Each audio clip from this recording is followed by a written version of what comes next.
Hey everybody, Kaysha here, and today I am here with my friend Jennifer Guskin, and we need your help. We are right now working on advocacy for combating human trafficking, and here's why. So we'll give you a little bit of background of our story and why we're doing what we're doing. I was adopted as an infant by a couple who sold me throughout my childhood.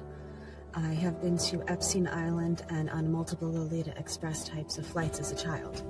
After I went public, Child Protective Services opened a substance-exposed newborn case, even though all tests came back negative, and they told me that if I wouldn't stop posting on social media, I would never see my daughter again.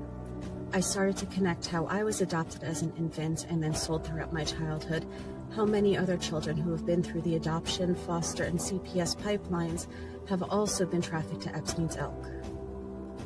And as many of you guys know already, based on the work that we do at the Karis Project, I'm an American Indian born in Canada under the Jay Treaty. My father and I were exposed in the improper contagion mitigation for the COVID pandemic in early 2020. As a result of this, I lost everything: a house, cars, corporate assets, jobs. Bank accounts were shut down in Canada, and I fled to the US as an American Indian, fully documented, and was trafficked by rogue agents in ICE and other agents in the government, and forced to live with single American men. I was even imprisoned for 7 months initially, and then trafficked throughout the states. Put on full surveillance tracking and wasn't allowed to leave the city house or state without permission or work without permission. And that happened for many years, and I was on and off the streets because of that, and in and out of shelters. And that is just a small example of what many go through in this trafficking system, be it the family courts or otherwise. So that's why the Karis Project will be going to DC to speak with representatives and do live reporting. We're also going to be in contact with other families who are dealing with human trafficking, and through the CPS courts or through any other means, lesser versions of trafficking, and doing reporting on them live and otherwise. We will also be working on, we ultimately want to shine light on what's going on with the trafficking here in the US. And we also want to meet with various agencies in DC, and we'll be going back and forth for training sessions and other things so that we can be better equipped to help people deal with resolving some of the issues that we're seeing. We will also be putting forth petitions in government to help people get justice, and that's something that we have been working on already so far. We have some petitions that have recently been filed in the state of Colorado, Michigan, Texas, and Arizona, and we will be continuing. But we can't do this on our own. We will be traveling to events and training courses, as well as DC on a consistent basis. We also have to get acceptable equipment, such as computers, cameras, interview gear, etc. There will be other miscellaneous costs that would also be like gas, food, and rooms if necessary. So that is why we are working towards combating human trafficking, and that is exactly why we need your help. We cannot do this alone, and most what the Karis Project does is on its own dime. And so we do love and appreciate each and every one of you that support us and all the work that we do. As many of you know, we also live stream on Lindell TV every day. Everything we do, like I said, is on our own dime. So we appreciate all the love and support and all the people who do donate, and we would very much love and appreciate that still. Thank you everybody for your time and considerations, and thank you for all the support, and we will catch you guys in the next one, and hopefully we might see you guys in the future and come across you and maybe be able to do some great things together. Hello everybody, and welcome to the Karis Project podcast. Today we have with us Kai Andrews. She was a mother who just recently got out of prison jail because she was trying to protect her kids, which seems to be more of a common theme, which it shouldn't be, but it is. And Kat Espinda is back with us again. Hello. And so you want to introduce yourself to our audience, Kai? Sure. Hi, guys. Yeah, I'm Kai, and I I guess I kind of blew up a little bit because I had a wonderful friend of mine sharing my story while I was talking to her every day from jail.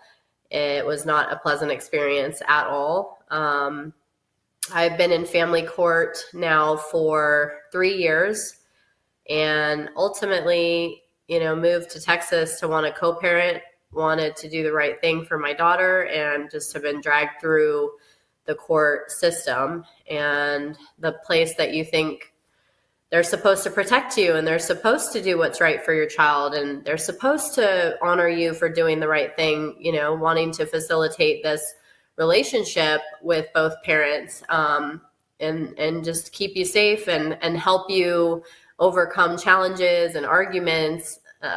It just turns into this giant racketeering scam, and I have lost over $300,000. I ended up going pro se, came to find that the attorney and the judge and the guardian ad litem, which I'm sure is so many other people's story, are all essentially in bed together. Highest contribution donations going from the attorney to the judge, the guardian ad litem getting paid off in all of the attorney's cases.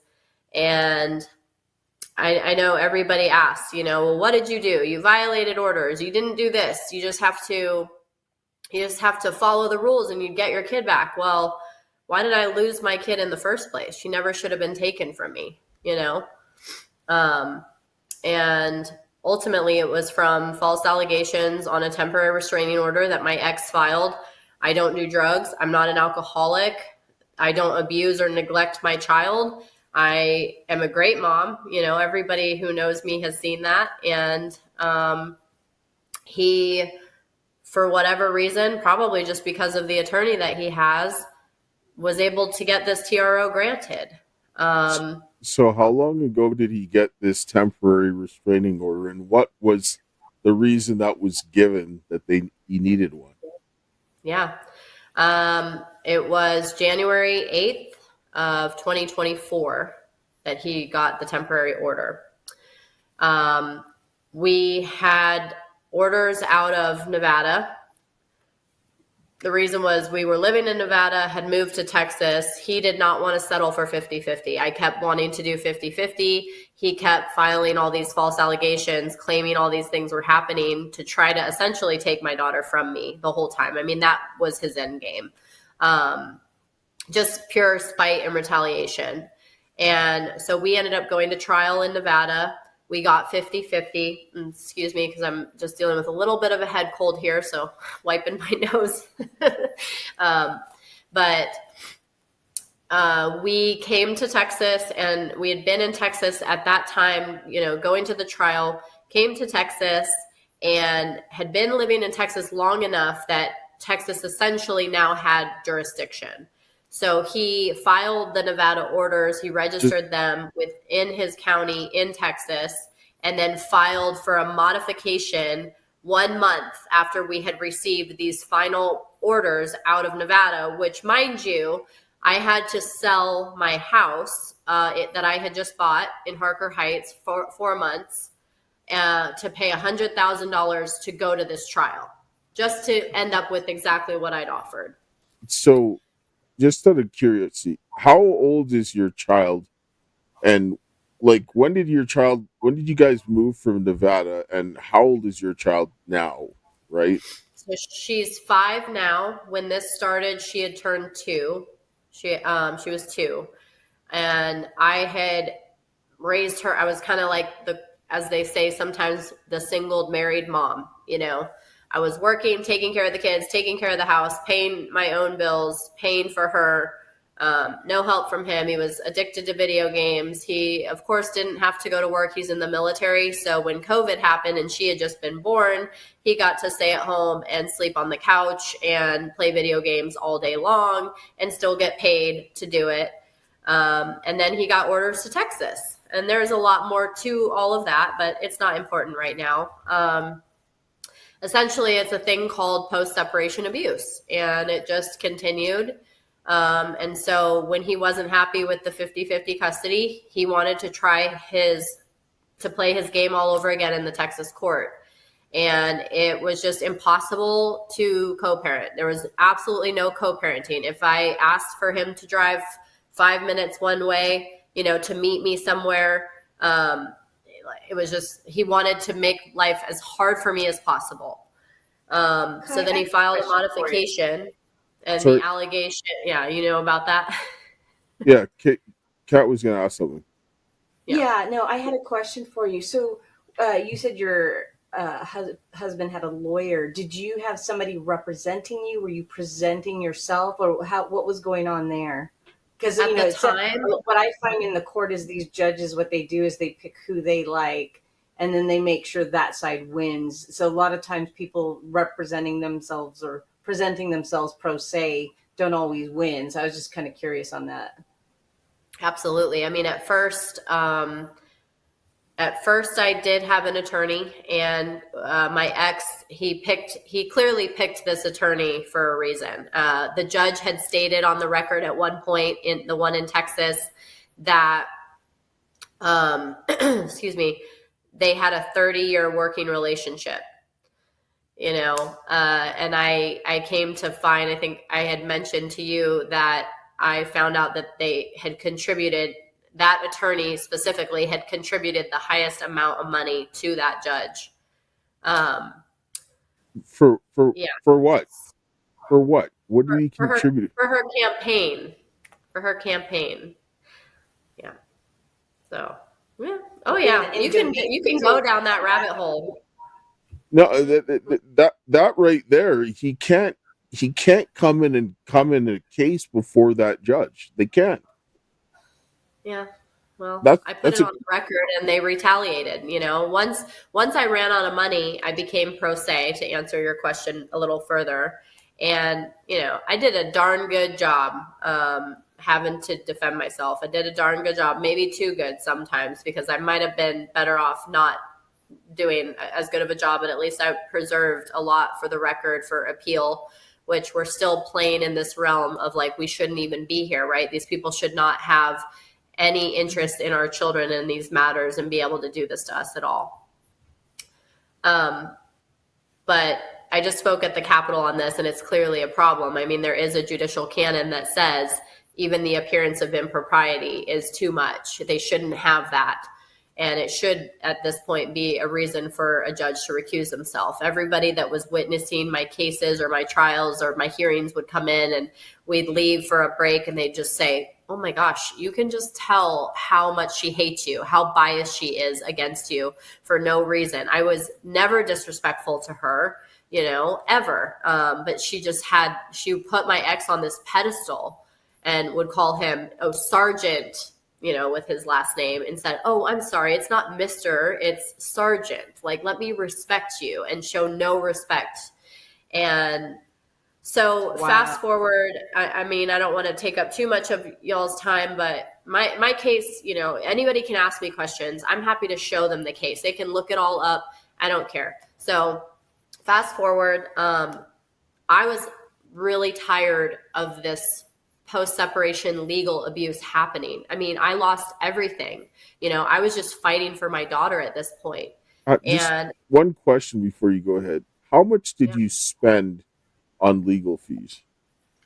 Oh, still spending, because I did do an appeal. But at this point, we've racked it up to a little bit over $400,000. And that's with my family, helping me. And they're done too. They cannot. The well is dry.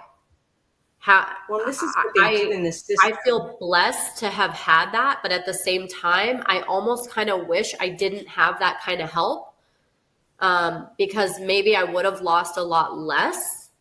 My family would have lost a lot less, but I feel bad for people that don't have as much, who maybe can't continue the fight. But at the same time, it's kind of that double-edged sword. It might be a blessing to not have as much money to fight, because then you learn to go into it for yourself a little bit sooner. And I actually think if I would have gone into it sooner, the game was rigged already. It didn't matter. Yes. This is why people can't go into the courts expecting the same result, because the court is designed for people to fail. It's designed to allow a handful of people to get through, to sit down and say that there's hope, but most people will never get through the court system. The Yep. court system exists in the manner that it does because the people that are sitting in the legislative assemblies across the country are allowing it to be there. Because who impeaches the judges? Yep. The elected Or- officials. The elected officials, right? Yeah.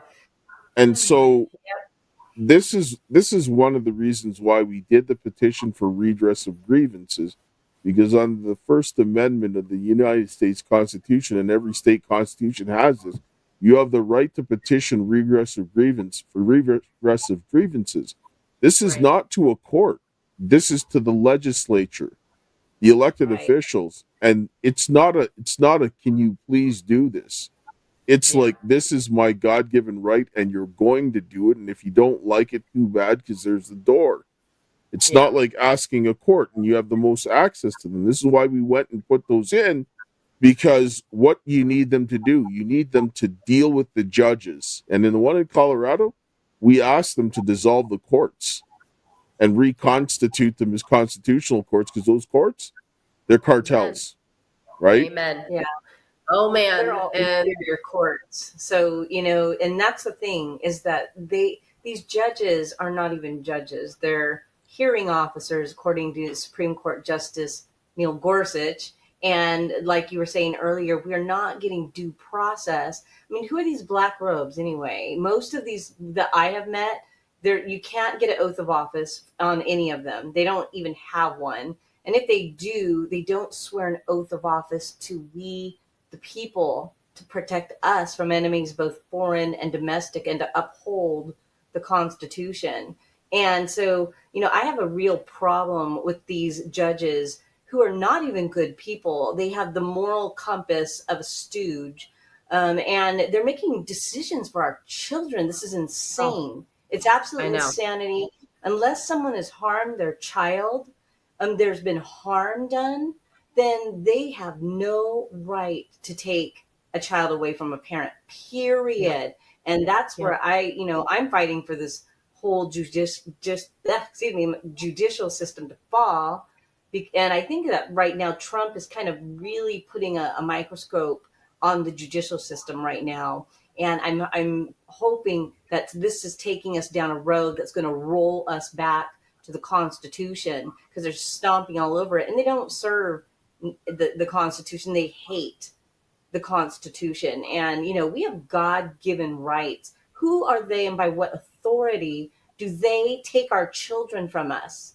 Unless they have a contract from God saying that they have some kind of contract, saying they could slap us around, then have a nice day. We're not slaves here. Right. Well, here's the caveat, I guess, and where a term called compelling state interest comes in, is the problem is you have two parents who can't get along and they can't handle their own affairs, and they consent to these judges making these decisions because they're acting like minors and children themselves. They go in there and they say, I hate her so much, or I hate him so much, and I'm going to use my kid, and I can't just, figure it out. So I'm going to let you make orders. You know what? You're essentially consenting to it. So you've got two people, and you've got equality under the law and equity in that. But that's where these lower courts get their compelling state interest, is when you can't be an adult and figure it out. They feel like they can step in. This is what the state should do. If you come to the courts in that kind of capacity, it'd be like, okay, you can either fix it or you're going to go to jail right now until you figure out you can fix it and find a place for take the kid. And then it'll be like, okay, take them away, bring them back in 2 weeks, and if they're ready to talk and fix it up, then we'll let you out. If not, you go back there until you can figure out how you're going to fix it. You watch parents start figuring things out. Well, I mean, I do kind of like that. Usually I would say, well, jail doesn't fix people, but in this case, maybe it would, maybe it would. And I keep saying to people too, that's the other thing is you've got somebody who comes in, and typically we're seeing cases where somebody has a lot of money. People that don't have any money don't come to family court and fight, right? They're probably in the CPS cases. Somehow CPS is figuring out how to take their kids from them. In a different way, but that's a story for another day. I think that, I don't know. I don't know. It's a lot. It's a lot for everybody to deal with, but there's a lot of money on the table. And if money is controlling people's thought, right? You have this person that comes in here thinking that they're going to be able to essentially buy off a child, take everything from the other parent, and they're going to win, right? But I think what people need to realize is they're actually losing too. And not deflecting, but diverting that attention for somebody who comes in thinking that maybe they've got a lot of money. Maybe it's a father that has a lot of money and is trying to destroy a mother. Maybe it's a mother who came from a powerful family. They've got a lot of money and they can fight and they can destroy the father, right? And we see both of those things. This is not a gender issue here. We're fighting a big demon monster together. And it's powered by money. But imagine if you could talk their language and say, why would you go spend $100,000, which is a lot of money for a lot of people, $200,000, $300,000, $400,000, getting up there? Why would you go spend that? Why don't you guys figure it out for your kid, put it in this little pot, and then you can still go buy yourself a new car, Maybe if you have to have what you want, you put this little bit that is your duty for your child, that is what your child needs, food, shelter, clothing. They don't have to have all the brand new Nintendo or Xbox games or whatever. And then you can go buy yourself that nice new little car, that nice new house, and you've saved all that money. Why are you giving this money to somebody else thinking that they're going to control your ex when really you're actually losing too? They're selling revenge. That's really what they're doing. That's exactly what they're doing. And you know what? Attorneys come in, and when you can have two people that are getting along in mediation and it's going to be really good, and then you've got this little demon attorney whispering in her ear or whispering in his ear, oh, you shouldn't let her have that. That's too much. No, we've got to keep the fight going. You can't just let her walk all over you like that. And they are the ones. Why? Because that's how they eat. Well, that's their bread. Of course, because when people are fighting for their children, they'll go to any lengths. This is why they do what they do. And then when there's issues and breakdowns in the families, those are the worst things and the worst pain associated with it. So people want to get even, they want to get back, and all of these things. And so they're preying on people's situations. Absolutely. Well, Dale, the one thing is that, it goes back to the marriage certificate, and a license is signed by the man and woman, and they're not signing it to marry each other. They're actually bringing in a master, which is the state. Yeah. And the church is the one actually facilitating all this. Okay. So, exactly. Right. And so we basically pull ourselves into their jurisdiction and give them dominion over our children, over our marriage. And either one, especially if they're brainwashed that they're going to use the legal system and I've got hundreds of thousands of dollars, I can ruin them. So that just shows that the regular average man and woman doesn't have a shot in hell if they don't have the money. And this is why the system is so vampiric. And they don't care if men and women go after each other, but you can never go after them.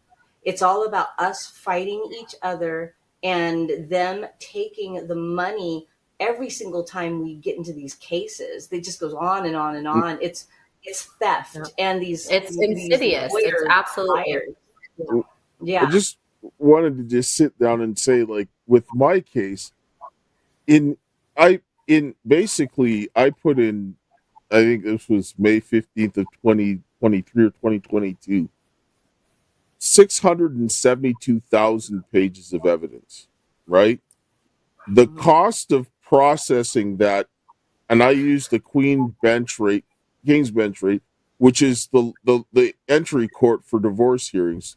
And we went up to like appeals courts and Supreme Court of Canada, which goes up, so $400 an hour. $6.73 million that would have just the cost of processing the documents alone, not reading or responding, just to process them, $6.73 million. Wow. And the house that I was living in was worth $170,000 at the time because it was in a small town, right? So I'm like, you're going to tell me that $6.73 million is being spent, and even if you got that free, you still have to pay taxes on that gift. And so I called the taxman. I said, this is tax fraud. And I reported it. They didn't do anything. This is what I'm talking about. Like, I was outperforming the lawyers, but it got to the point that no one would show up and the judges will still rule in favor of the empty seats. Right? Like, this is not a justice system. It's a criminal cartel. Straight up. Absolutely. That's why it needs to come down. Yeah. I mean, the sooner the better. And I hope people start to wake up to the fact that they don't work for us. Their oaths of office, if they have one, it's always to the county and the codes and their positions. That's right. So, I mean, it's so hard for me to understand it, and I think it's so hard for people like us to understand it because and I don't mean that we don't understand the system. We know clearly. That's why we're here, right? Like having this conversation. It's just so hard for someone like myself personally, and I will just speak for myself, that how people can be like that. I don't know. It kind of, in a way, it breaks my heart, and to think that there can possibly be an actual human with a heart and a soul that could do this to other people. I don't know. I can't wrap my head around that, Sorry, let's just circle back to how you went to jail. Yeah. We took a little detour. The temporary restraining order. Yeah, the temporary restraining order. Yeah, so I had kind of reached out to the court thinking they were my safety, thinking that this court would make the abuse stop. And I had some friends who think a lot like we do. We're all sovereign, and realized that this was not good, what was happening. And so we kind of asked the court to make it stop. And it was just a document. It was a writ called a writ of divinia. And we put it into the court. And we said, it was kind of a TRO of my own, asking the court to make this stop. I was asking the court with just different language. It was like, instead of it being written in English, it was written in Latin, let's say, okay? But still English. And it was saying, please have him do this. Please order this. Please restrain him from doing this. Please, direct this and make this abuse stop. Make this legal abuse stop. Well, he used that as me being completely mentally crazy because I filed this document and then he got his own TRO, which uses their codes and language that is recognizable, and she granted it, right? So this mother woman who sees this piece of paper that all it says is, oh, she wrote this writ of divinia, which is kind of like a TRO. She must be mentally ill, and I feel like her mental illness is severely dangerous to my daughter, that my daughter is not safe with her. And I mean, mind you, he'd been throwing these spaghetti strings at the wall just to see which one is cooked long enough and is done and ready to eat, And I guess this one stuck. And it's just crazy. just before you go on, I'm just going to play a short commercial here, and we'll be back. Hello, everyone. I'm excited to announce the next generation of energy drinks, Rev 7. It has no sugar and no caffeine. Instead, Rev 7 uses Go BHB. Go BHB is one of the body's primary ketones, and it provides the most efficient and clean fuel that your body needs. It also helps you stay energized all day with no crashes. Not only that, it produces 3 times more brain energy than sugar, which helps boost your memory, focus, and mental sharpness. It also helps reduce stress and helps balance your mood. Rev 7 does all that while being the best tasting energy drink ever. So go to MyPillow.com or call the number on your screen. Use your promo code to save 20% today. I'm so sure you're going to love Rev 7. For a limited time, you get our introductory 3-pack absolutely free. I drink Rev 7 every day, and I absolutely love it, and so will you. So if you need any of the MyPillow products, you go to mypillow.com/Karis or call 800-845-2942. Use the promo code Karis. Get some good stuff. It's okay. Love it. So All right. back to this. How did you so she get the temporary restraining order? So how do you She issued the temporary restraining order, and 2 weeks later we had a hearing, and I essentially was kind of coached by a woman that has been in this realm for a very long time, kind of saying the same thing. You know, they don't have jurisdiction over you. They stole your child. Here's what you got to go in and say. And so I did all the things. I said all the things, rebutted all the presumptions, went in there and I said, you know, I'm here by special appearance, essentially, and demanding my daughter back and yada, yada. So, of course, going in there as a sovereign person, as a private American, they just label you as more crazy, right? You can't actually be a smart person who could possibly think for yourself and realize that the cartel that is trying to destroy your life, you know, you're crazy. You're making it up. You're just a conspiracy theorist and you're paranoid, right? And so she literally used that to justify keeping me from my daughter with no contact for 4 months. And I quote, she said, "We have to keep this child safe." That's unbelievable. And That's so true. when was this? That this was last year that it was given? Last year. Yeah. So then they're like, the conditions. Here's the conditions, right? Get a psych eval. Get a recommendation from the psychiatrist that you should have unsupervised visits and have no contact until then. So what do? I go run off and I get a psych eval.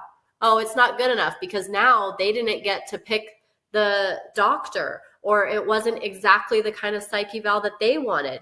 And they're still really, really convinced that there is something so wrong with me that I should not have my daughter, who I've cared for by myself for her entire life. So we put that into the court, and then they're so mad that they completely ignore that and set it for, you know, the first few days of the trial. And then everything changes at that time. Then I ended up getting, at the last minute, an attorney. Biggest mistake ever. $30,000 gone so fast, did absolutely nothing, right? What does he do? He goes into the chambers on that first hearing. They're in there for 45 minutes. They come out. They've assigned a guardian ad litem and told me I'm going to get supervised visits and I'm only going to get calls every so often. And I'm like telling him, why? You have my psych eval. Oh, well, they want you to do another one. So that was another condition. So now I'm on supervised visits. Now I have to take another psych eval. How much did the psychiatric evaluation cost? Let's see. Including the expert testimony, it was total of $7,000. Did you have to pay this out of pocket? Yep. Oh, but he didn't have to do one, even though we've said, like, I've complained of his mental state, because the real question that people should be asking from that side of things, which we know now why they don't, is what kind of reasonable person who has empathy would ever do this to a good mother, right? I can understand if I had needles in my arm and you came in and I'm just so strung out, or I'm a straight up alcoholic driving around every day with my kid not in their seatbelt, getting pulled over for DUIs. If you're seeing that my kid is being abused and she's scared to go with me, no, like my kid was thriving. She was so happy with me. She loves mom. She wanted to come back with me the first night that she left me. I mean, I have a video of her saying that first night before the TRO was served to me, Mommy, I want to come back to you tomorrow. She wasn't supposed to come back to me for a week. But Mommy, I want to come back to you tomorrow. I want to come to you tomorrow. And really we just had so much fun. So fast forward, I end up finding out that the guardian ad litem is good friends with opposing counsel. And so I go on a little rabbit hunt, a little digging away. And I find out that the opposing counsel always hires this guardian ad litem. And then I do a little more digging. And I'm finding out that in all of the cases that there's a guardian ad litem, which is her, on his cases, who do you think she makes a recommendation in favor of, no matter what? So just some of our audience is in Canada, and we don't have guardian ad litem. So you want to explain what that is? Maybe something like an amicus attorney? It would be somebody who is supposed to be the eyes of the court outside of the courtroom, representing the best interest of the child. Mm-hmm. So, like that kind of person. Now, mind you, about that, Dale. Say that again. So when you look at the whole thing of best interest, when you hear that term, it doesn't mean what you think it does. Right. When we think of best interest of the child, you think about what's best for the child. But when they use those terms, it actually means what's in the state's best interest to do for that child, not in the best interest of the parent. So they're looking at it on what they want as opposed to what the child actually needs. And that's really how that works. Absolutely. And I always try to teach people this, as I've learned along the way, is what this really is as much of a cartel as it is a banking system. And if you notice all the banking words, bond, interest, bill, order, these are all banking terms, right? This is all securities fraud at the end of the day. Banking and securities fraud. And they're using our kids as the collateral. And they're using us as the collateral. We're being trafficked in this system as well. Absolutely, we're being trafficked. Absolutely. Yeah, they sit behind the bench, which is actually a bank in Latin. It's the same thing. A bench and a bank are the same. And they sit up there on the top, and then you got a plaintiff and a defendant. It's like a triangle, because this is a Masonic system. And the Masonic in the temple, they have their own gavel. It all stems from that. And so, we have to realize that we have been captured. These people do not have the right to say anything about our children, and everything that they did to cause fraud, to get us to sign these contracts we didn't really know about. Fraud vitiates everything. And so, I'm glad you're moving forward. You're getting your voice out there. Good for you. Because this is our children and our grandchildren. And if we don't stand up for them now, that's it. They're trying to move us into communism, full on New World Order. So we got to stand up. Yeah. And I think that starting with the children, that is not, so that we can teach them differently, to teach them never to step foot into that realm, is so that it doesn't perpetuate this cycle. And then they're not stuck in this system forever. Like, it's like, how do you make it stop? Well, you're not going to make it stop in the system. Just like Dale said, you make it stop by never making it start and never letting it start, Yep. Why? But you also have to break the system, because you have to remember this is a system of slavery. And slave Yeah. owners, they're not going to let you just walk away and go away. Yeah. Slave owners, when the slave ran away, they're like, get the dogs, get the hounds.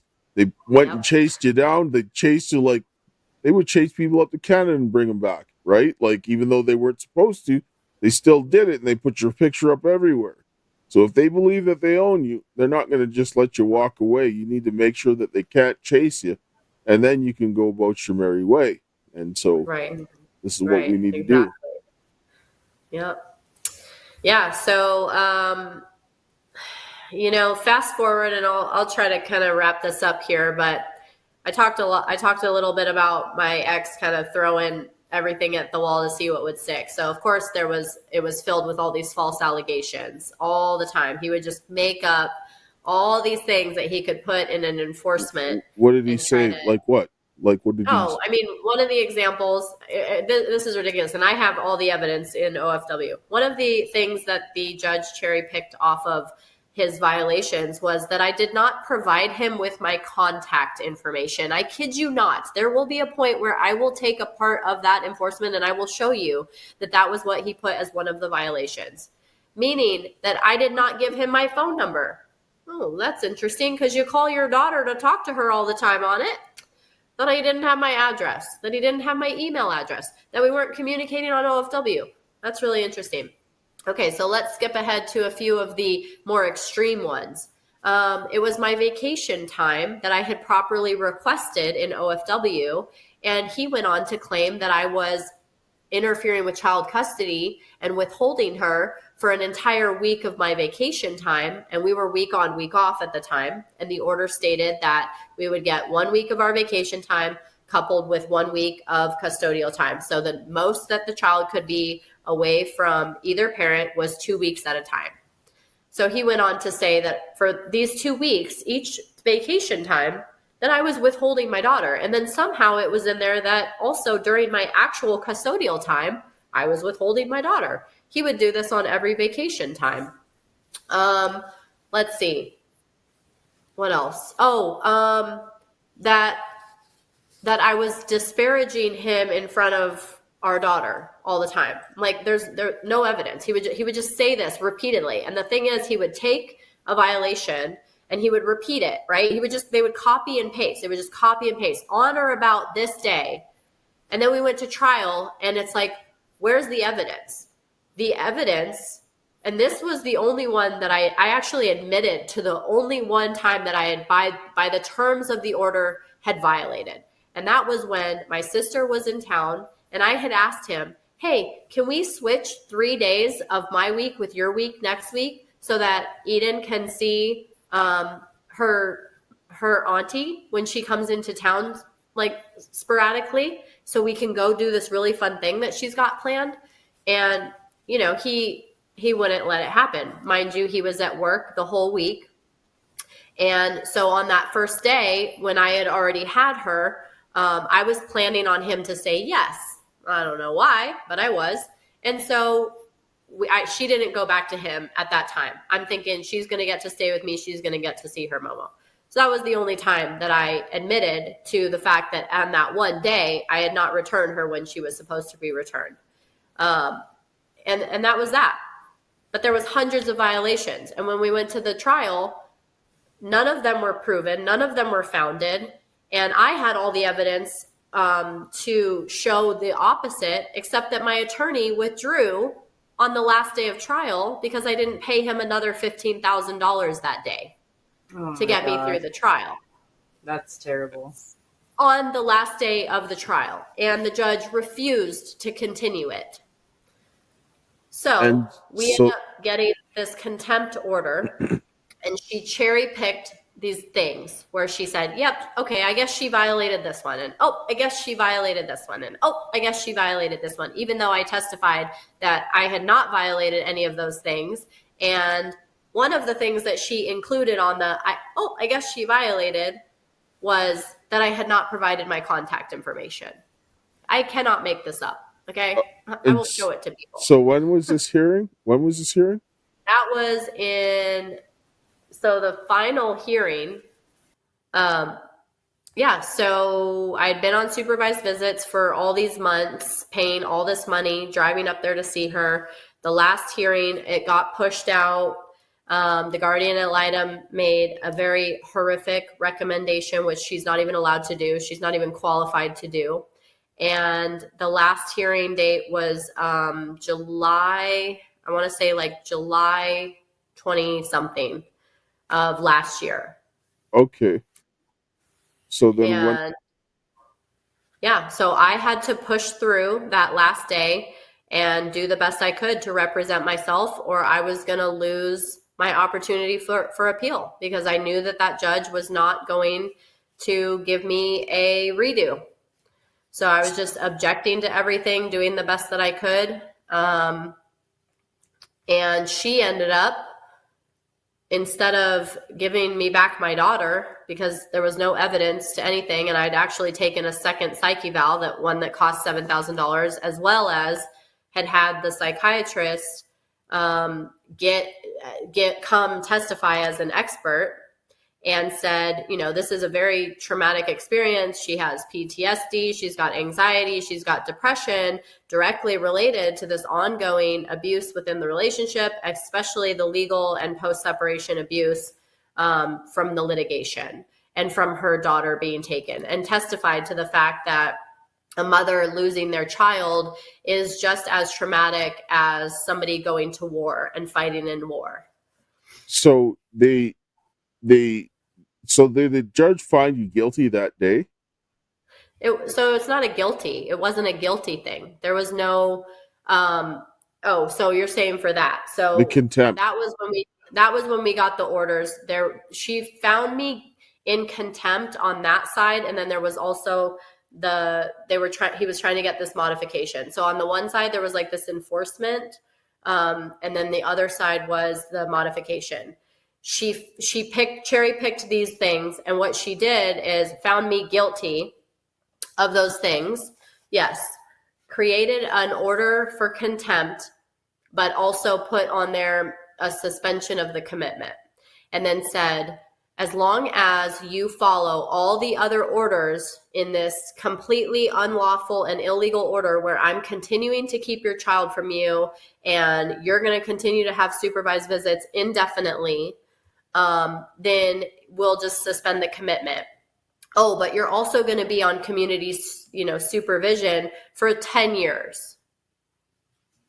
Yeah, that right there in and of itself is enough to get a habeas, because that's called a restriction on your liberty, a restraint on your liberty. So then how did you end up in jail? For not paying. So, on that enforcement, she ordered me to pay $4,000 in attorney fees. And so then we had another hearing when I was trying to protect my daughter and found out some things. I filed a TRO on him asking for my daughter back. What did you find out? Just some health stuff going on with my daughter and her psychological well-being, some things that she had told me. And the judge refused to hear it. And then, so we went to court, and then I also went to go see my daughter at her gymnastics. And the order had said, that I'm not supposedly not supposed to be within 1,000 feet of my daughter without being supervised. And so we ended up having this hearing, and she threw me in jail that day, labeled me a vexatious litigant, even though I defended myself in that, and refused to hear all the TRO and evidence against what was going on with my daughter, and put a stay on all of it. They labeled you a vexatious litigant so that you can't file any evidence and that you can't defend yourself. And that's exactly right. Yeah, yes. And they did that preemptively to me in multiple courts so that they could continue to do what they're doing. And then now they're trying, and they did it to my family and anybody else who's connected to me, even to one of my nephews who I haven't seen for years because he went to federal prison, has no idea what's going on. And they made him a vexatious litigant as well. Right? I'm like, I suspect because the circumstances as to why he went to prison were very dubious, to say the least. And so They That's did crazy. yes, and so they did all of this stuff and punished people. This is how they operate. So you're looking at a cartel here. So then, when did you go to jail? What day? So Like, I went on February 20th of this year and how long were you in jail for? for 2 weeks. I was supposed to be in for 6 months, though. Okay. 6 months. Yep. Yep. Yeah. 6 months they wanted to silence me. 6 months they thought I was going to be in there. And we got the transcripts, and I almost don't want to give away too much. Well, I should probably on your platform. It would be good to let people know if they're ever in this situation that they need to hope that their judge doesn't know to admonish them that to their due process rights, to their right to have an attorney and to face their accuser with not just clear and convincing evidence, but beyond a reasonable doubt if you're going to go spend time in jail. And that would actually save them at that point. So you can hope that your judge doesn't know to tell you that, do you know you have a right to an attorney on a day that you're there for an enforcement? So Did you? So how did you get out of prison or jail or whatever? Sorry. So we ended up writing what's called a writ of habeas corpus and asked for emergency release pending the final granting or denial of the habeas. And they granted the release immediately. And then they reviewed the habeas for, I want to say March, April. So about a month it took them to review, 6 weeks maybe. And they ended up fully granting it by deciding that I was not admonished by my due process rights, and that the underlying order was void for being ambiguous. And that's the thing about a habeas within the state realm, within these fake courts.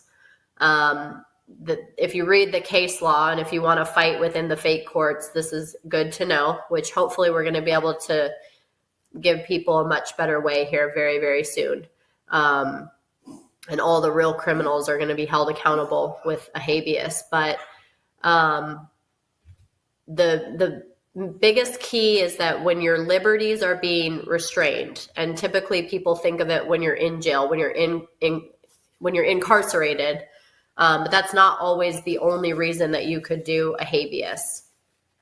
It's just when your liberties are being restrained, and the job of the habeas is to determine if the order restraining your liberty is void, not merely voidable. It must be void, not merely voidable.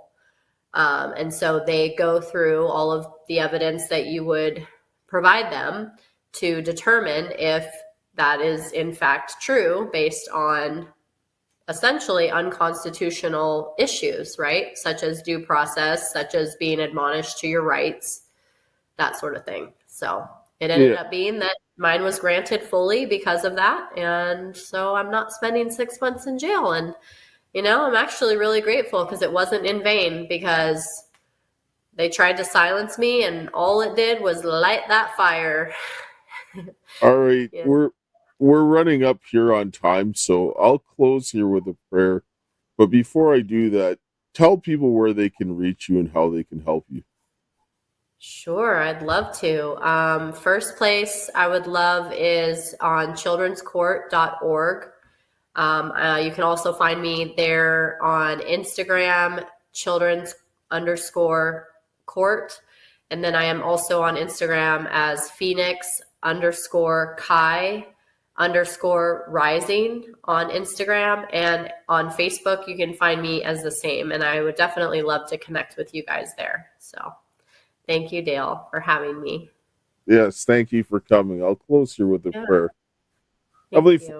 Heavenly Father, Lord, we thank you for this day. We thank you for your love, grace, and mercy. We thank you for the hope that you have given us this day. And watch over Kai and her daughter, and help that she would get some justice from this wicked system. And help the men and the women to come together to stand up for the children, to rebuild our churches, our community, our nation, that we would have some protection from the children from this evil wickedness they're being subjected to, is my prayer. In Jesus' name, amen. In Jesus' name, amen. And thank you all for coming, and we'll see you again next time. Thank you.